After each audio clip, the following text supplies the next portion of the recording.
Jacko sponsors the Vanarama National League on BT Sport.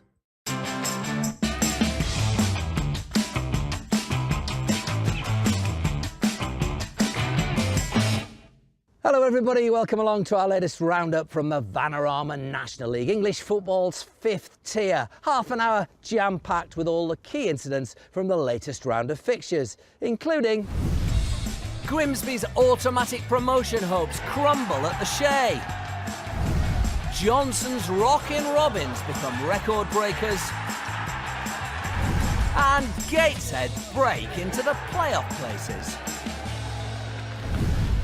Halifax's visit to Blundell Park back in October saw them ship 7. It was in fact the second time in 4 games they'd conceded 7 goals when relegation looked a certainty. But under Jim Harvey, they are a different proposition. Everything he's touched has turned to gold, so it was no surprise when 10 minutes into their clash with Grimsby, his new signing Billy Whitehouse scored on his debut. A first ever career goal for the 19-year-old on loan from Doncaster. Grimsby still harboured hopes of winning the title. They searched for an immediate response. Josh Gowling's effort cleared off the line by Kevin Roberts. But after 25 minutes, the Halifax lead was doubled. Scott McManus's corner, powered in by James Bolton.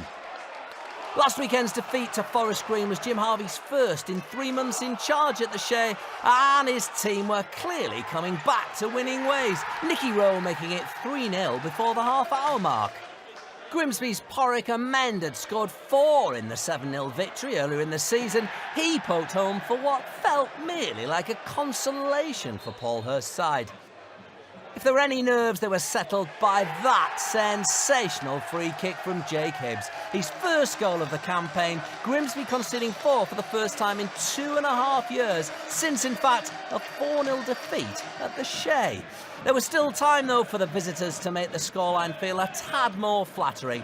John Nolan has started to get amongst the goals. This was his second in 3 matches.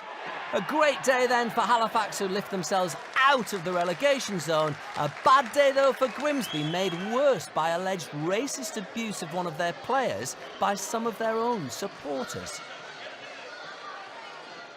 You know, that mars the great support that we do have, and they travel in the numbers and give the team some great backing. Today there was obviously some frustration, which I said I understand that, but when it boils over to a player being racially abused, then that's, you know, gone way too far. And as I said, I could not have mentioned it and not talk about it, but I think these things have to be highlighted. I'm just going to take every game as it comes. You know, we're still very much in a battle, but as I've said earlier on in this sort of run that we're having, that the performances would be the important thing to carry us through the next lot of games, and the performances are getting better and better. So, you know, that's encouraging.